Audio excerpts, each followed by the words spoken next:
Welcome to the Crab House. Hi, I'm Tara All. And I'm Clarissa Dolphin.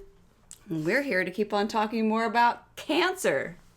And by the way, we will not just be talking about Cancer, but we're definitely coming from a Cancer perspective since we're both Cancers. Representing That's right. full Cancerian, which includes the moon. Yeah. And that's what we're going to be talking about today. We're going to be talking about planets and points in Cancer and how that could emit in the real world. Yeah. Yeah, how it shows up, how it might feel. I always think of it from the internal plus the external view, right? What does it look like to my friends and my neighbors when I'm doing my Cancer moon or my Mars in Cancer? So we thought we'd just kind of go through and play around with it. Yeah, absolutely. And to Tara's point just now, I personally really do believe that astrology is not just like an internal self-help tool, that it's really the anchor and basis for corporeal reality as we know it as well. And I think that actually speaks a lot to the sun expression of Cancer, because the sun, at least from a harmonic astrology point of view, is literally the flesh, being a 3D corporeal being. So really, like a sun in Cancer, you look like it. Do you know what I mean? Like, that's what it is. And this is so fascinating. This is why it's so fun to look at it from both our angles, because with the way that I work with astrology, and I'm not going to say this is just evolutionary, but the way I work with it, the sun is more spirit. So it's actually less embodied. So when I'm talking about it, I always say that the moon is how we embody that solar spirit energy of the sun. So this is this is why I'm saying it's so fun to play around with it both ways. Now, and so for me, I think oftentimes you look more like your rising or your moon sign, but I mean, that's clearly not always the case, right? So we're going to play around with it regardless. Energy, right? The sun, for me, is about the energy you run on. It is that energy. And by the way, astrology is just a language of energy. That really is how I understand it to be. And energy is happening everywhere in everything. And so even if we didn't have the language of astrology, we would still be experiencing it all the time. Like, it's not something separate from what life already is, which I think is what I was hearing you say a little bit. Totally. And the sun is an ultimate, I think, expression of that life. I mean, it is a life-giving force. 100%. Yeah. I mean, and you know what is so fascinating? To me, astrology, and particularly the analysis of planets, a lot of the planetary things, and even things like Chiron asteroids and stuff like that, interpret them from their astronomical function. Because really, like, when we're talking about, you know, the sun, just as Tara just said, it is the life-giving, governing force, the biggest thing in our solar system that everything gravitates around, right? Like, so when we're talking about the expression of a sun in any sign, or just in general in an astrology chart, it's like radiation, you know what I mean? Like, it's heat. It's like, so actually I think we can look at it from both perspectives, like the spirit essence perspective, but also like the physical body. Like, there would be no physicality or anything without the sun. There would be nothing. It would be a big void, black darkness pit. Yeah. Yeah. And, in esoteric astrology, we really think about how the sun, right, is spirit, and spirit is in everything. So even though the sun has its own separate, distinct energy, it actually infiltrates everything. So if you have Cancer sun, in many ways, all of your planets are filled with that solar energy, because that's how the sun works in the solar system, right? That light is beaming through all of it. Now, that doesn't take away from the fact that, I don't know, maybe you have, Jupiter in Capricorn, right? And not to take away from it, but to me, I always think about that, to your point, radiation, it's radiating into all of it. So that's how it feels to me. Yeah. And it's, it's actually hard to explain. First of all, she's hitting all my placements. I'm Jupiter in Capricorn, I didn't even Sun mean in to. Cancer. And actually, this is a technique not everybody uses, but it just works so well for me. Essential dignity, Egyptian essential dignity. And it's so funny to me because my sun has the least dignity, essential dignity of all planets. Like, it's totally hampered and impaired. And like, I hate being a Cancer, even though I have no idea what it is. I love hate. Like, I just don't even understand. So my experience as, sun in Cancer and this whole like emission and radiation thing, I love safe objects. Like, if I could be cradled in a mobile blanket at all times, I would be. Like, please. Like, it's like... We were going to film this on the bed, so next time we're going to film it on the bed. Just to, like, accommodate your Cancer sun. Oh my god, I just feel so much more comfortable right now. I just got, like, full body chills on that. Yeah, exactly. Lay down anywhere, like Cancer sun. And also, I do find that even with the least dignity, the planet with the least dignity in my chart, that radiation thing, like, people come to me, like family stuff, friends stuff. Like, I, as the Cancer sun, am a safe place for others. That source of comfort and security. No. And I feel that about my Cancer sun too. And I feel like every time you talk about dignities, so I get that things are comfortable in certain planets, are more comfortable in certain signs, but I am such a big believer in that there's no really good, bad, or detrimental thing. But the natural affinities are real. And so when something's more comfortable, it just operates differently. And so it makes me then think, if my sun's in Cancer, and that's kind of a more,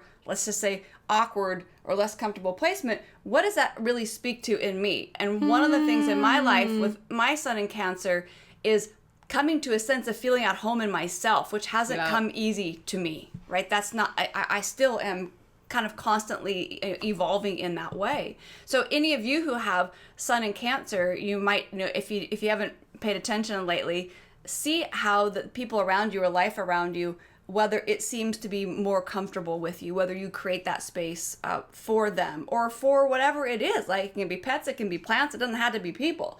Just that kind of that natural. I find that Cancer naturally knows what people need. So there's like an ability to just figure out, oh, I just brought you this glass of water. I just figured you need it, right? There can be a feeling of it. Actually, she had to ask for the glass of water, so it's not what happened, but this is here. But if the sun is how we feel or see our sense of purpose to be, then Cancer is about taking care of things. And the emotional part is there for sure, but this is one thing you and I talk about. It's also just taking care of pretty much everything. Yep. My purpose is to make sure things are taken care of. Secured. Yeah, exactly. To your point. Secured. Yep. And it's different from the Virgo expression, because the Virgo expression is just like, okay, we need to perfect this. Get your ish together. Yeah. And the Cancer taking care of it is like literally like a hammock or, a boot, like, let me actually anchor your fall type of taking care of. I love it that there's literally the flat above me is for rent. So they're doing work on it. Maybe you can't hear it through here, but there's like, you can hear like construction saws in the background. So as we're talking about comfort at home, all I'm hearing is like something's being taken down, which also leads me to the fact that Cancer likes things to stay the same. There's a certain part of Cancer that really is comfortable. This is why I think oftentimes it harkens to the past, right, and to memories, and not just the physical stuff, but more than anything, the emotional connection to them. Like, you can't see my whole room here, but if I spun the thing around, you would see like I've got like pictures and little notes and all, and that makes me feel safe while I'm sitting here working in my space. I can look up, there's my friend Clarissa, and then there's my brother, and there's my friend Walter, right? That is part of what for me that is. And I, to your point, you can create that at work, right? You can create that at the gym. You can create that in whatever space you're in, but Cancer naturally does it. And I think, I don't know what you would say about this, but with other planets in Cancer, do it as well. But the sun in particular, because you really take on that sense of almost pride in being able to be the one that can hold that stuff together. Keep the safe container. I use that terminology a lot. Yeah. But I mean, let's not fool ourselves, right? If Cancer is not very mature, and if you don't have your own kind of inner space sort of shored up in a healthy, comfortable way, then it's not always perceived, nor is it expressed in a way that is particularly safe, right? There can be really... So violent. It could really be destructive. Or super, super needy. Like, it's another option, where this is why we oftentimes say with strong Cancer, we tend to feed off of the world until we learn to feed ourselves. And then when we learn to feed ourselves, we could actually feed the world. But there's a lot of growing up with the Cancer archetype in my experience. So oftentimes the extra blessings come later. It's not always early in life. You kind of got to earn them. Yeah, and it makes sense with, like, the development of, like, if you look at zodiac signs and potentially house cusps as pathways in human development, like, when we get to the natural Cancer thing, that's puberty. So it's, like, this constant, like, growth thing, right? And to your point about Cancer sun, I'd like to kind of... wrap up what it could be like to be a Cancer sun with a lot of the stuff that you were talking about, which is space. And that is another sun thing. Like, from a harmonic astrology perspective, the sun has a lot to do with diurnal realities. Your everyday, the things that you do every day, the thing, it's not like the sun is not glamorous. I know that's associated with, Leo and the glamour and all that stuff. It's actually, just like your regular, right? Like, so Cancer on a regular, that whole space thing, like once again, the mobile blanket, the photos, the, like, anything that, like, makes you feel immediately comfortable. The food, right? The macaroni and cheese for me. I'm like, every time I eat mac and cheese, like, I feel, I don't even care if it gives me a stomachache. It's worth it. It makes me feel better. Yeah. And if you could do it every day, right? Like, so I think, like, Cancer sun stuff and Cancer sun expressions, it's important for us to have routines that make us feel safe.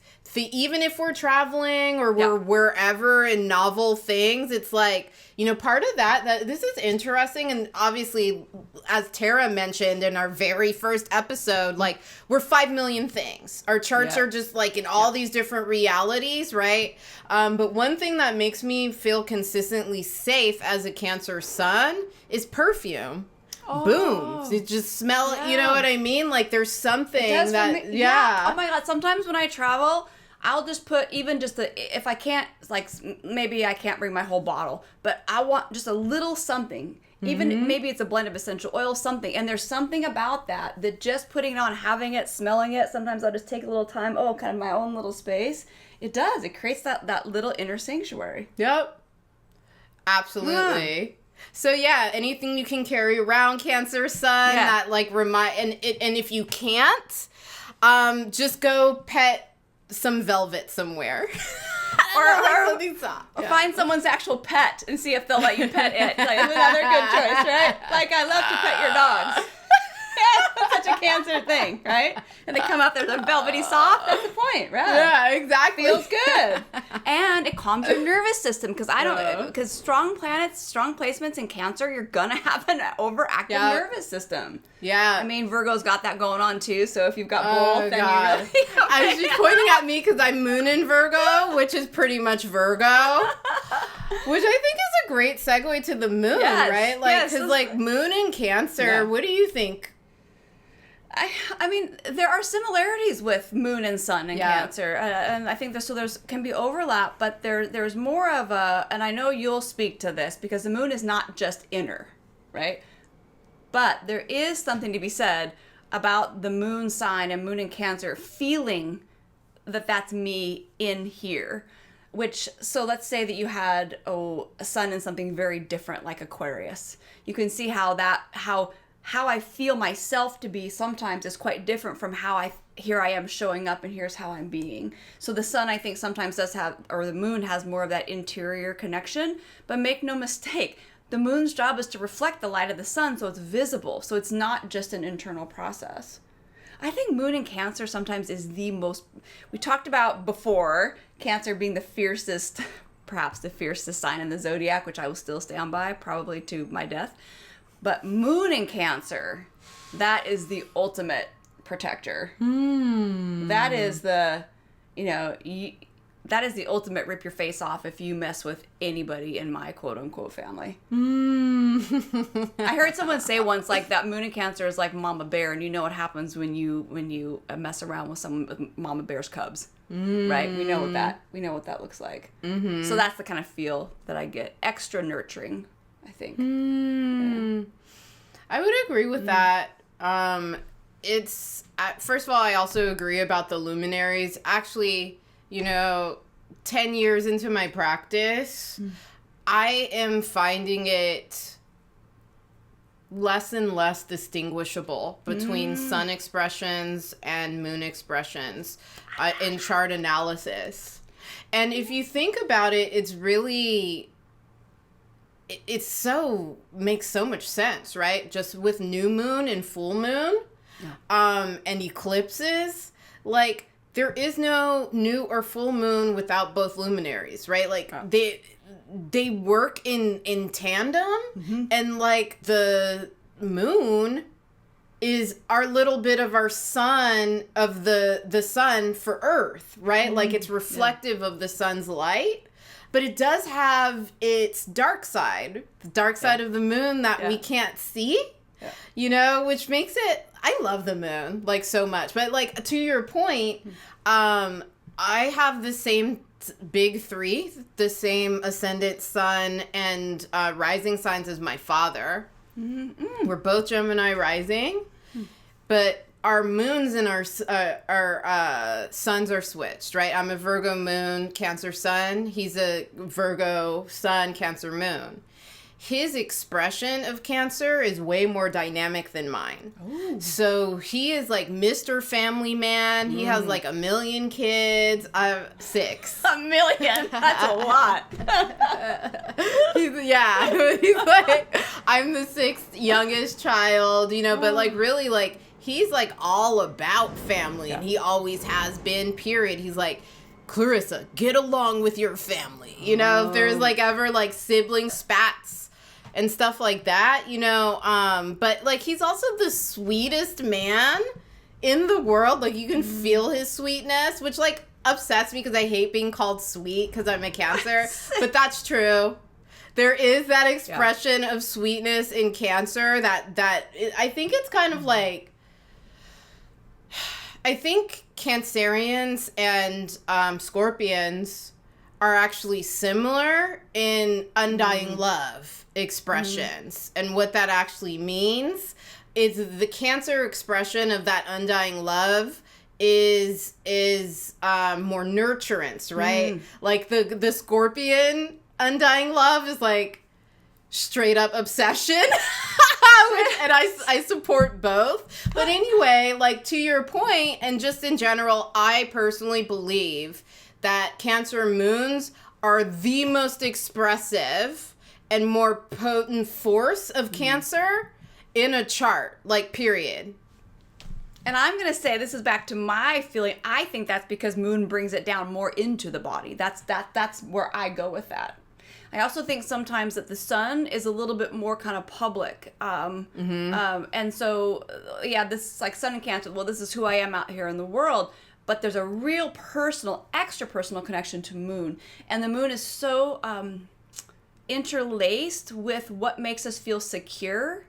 And so that moon in Cancer, to your point, that sense of literal security of I'm okay is linked with that family or emotional connection. So, but to your point, I think there's a lot of overlap between sun, moon.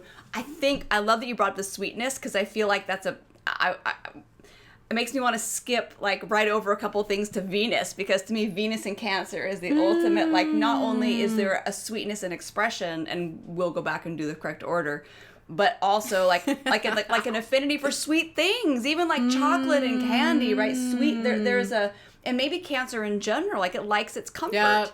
right? And so comfort in general oftentimes comes, especially if we haven't received enough sweetness. I mean, in life, right? Sometimes life is really, really hard. Cancer is really sensitive to that. So one of the ways to get some sweetness sometimes, right, is to eat that sweetness or drink that sweetness or find that sweetness around us. And so when you brought up sweet, it just made me think of that angle too.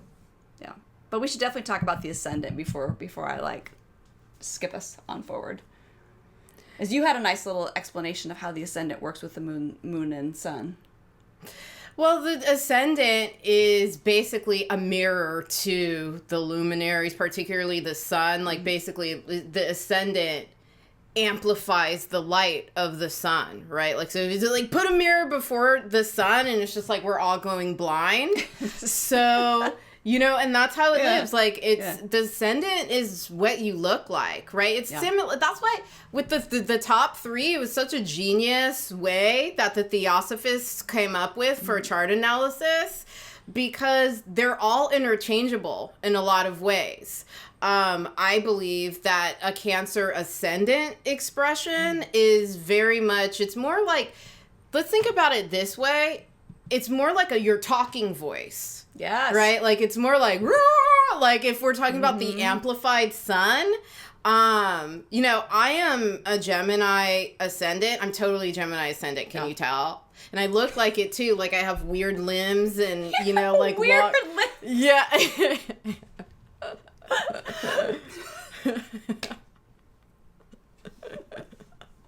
I'm sorry, Verna makes me just, you don't have weird limbs. I'm just going to testify, like, for a moment that they're very, like, within bounds to me. Thank you. Okay, well, maybe. But you are definitely very Gemini rising. And I'm very Aries rising. Like, I would say I could own that all day long. It's how I come out the gate. Yeah. In fact, sometimes people don't even see my Cancer until much later. I get framed oftentimes just Aries. You know, I live with a Cancer rising. My partner Darren's Cancer rising, and one of the actual living moments, and again, this so fits with the Ascendant, right? It's literally how we are reacting and responding in the moment, right? It is like Cancer, like just without thinking. And when I have moved to be with him in New York, and I'm used to big cities, so like, that wasn't new to me, but I had not lived in New York before, and my Aries rising was like, I'm kind of moving fast, and I remember him, and he's got a stellium in Sag. He's not averse to risk, but I remember him grabbing me, slow down before you cross the street, you gotta really look, and that's when I was like, oh my gosh, I was like, that's how Cancer rising shows up, and what's interesting, I have 4 planets in Cancer, but that's not how I show up in the moment. My Aries rising is much more. So that's my example of how, and it just, so I don't know what your experience was sort of seeing that. But those of you who have Cancer rising, when you just have to make a move, right, and there's not time to think, or just whatever that instinctual thing, you tend to do the Cancer thing. And the Cancer thing is protective, and especially, I got to protect my friend or my loved one, right? There might be danger. Like that's not a thought process. The Ascendant, I sometimes, when I'm teaching about the Ascendant, I will talk about how whatever sign you have on the Ascendant, there's a list of sort of unconscious or subconscious questions you're constantly asking, right? And so some of those, and we don't recognize it, but in every moment, Cancer rising can be thinking, right? Is it safe? Am I comfortable? Am I taken care of? Right? These are things, and so that's running kind of behind the scenes. And you see it sort of come out, but also you can see, I oftentimes will see, and Darren would confirm this, as a child he was very shy. And you know him now, he's not shy, but he still to this day, when he's not comfortable, will completely withdraw. Which is interesting, because my Aries rising tends to be like, okay, you know, I'm going to fight it. So even with all my other Cancer, there was never a sort of a slinking away effect that you get otherwise. Exactly. The side crawl or whatever. You know, Aries is more like in the face. Which I love. I love Aries energy so much. I mean, Cancer rising to me is so, it's very comfortable for me. Yep. And I gotta say, like, so yes, Cancer rising forward-facing Cancer. You're more public. Look at me and Tara. We're not as publicly facing, like, in your everyday, like, how you talk, how you interact, Cancer, as Cancer Ascendants. That's just, like, period, end of story. Nor do we probably look as much like it. No. That's how you look. Your Ascendant's definitely how you look. I think we mentioned that the sun is how you look, too. Mm-hmm. That's true. I look like both. I feel like I look like both. Like a hybrid of Cancer and Mercury and Gemini. For sure. We both... In fact, as Cancer suns, there are moments when I'm talking to Tara where... And just looking at her face and facial expressions, like, there are moments, like, in meetings when me and Tara will just be like... We'll do the same We'll do the exact same thing, like, with our faces and with where our hands are, like... And I'm serious. Like, it's actually really crazy. Yeah. So, once again, like, you know, and I'm saying this with humility, literally as a veteran astrologer, it is getting harder for me to distinguish between the luminaries and the light things in the chart. Ascendant is a light thing. Yep. Light as in sunlight, right? Like, so we got the sun, moon, and ascendant. It almost feels like, in some ways, they switch roles. In terms of very basic, forward-facing, public, and emotional expression. Yep, agree. And I think we look like our moon signs a lot, too, to your point. So all of that in there.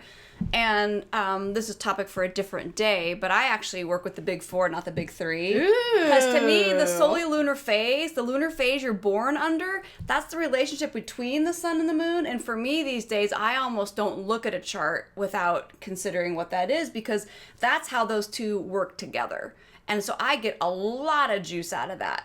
And for me, you know, this gets back to some Rudyard stuff, which is if sun is sense of purpose and if moon is how we live it, together the phase is how you live your purpose. And so that phase can give you a lot of encouragement for, I always sometimes say, how to best meet your moment.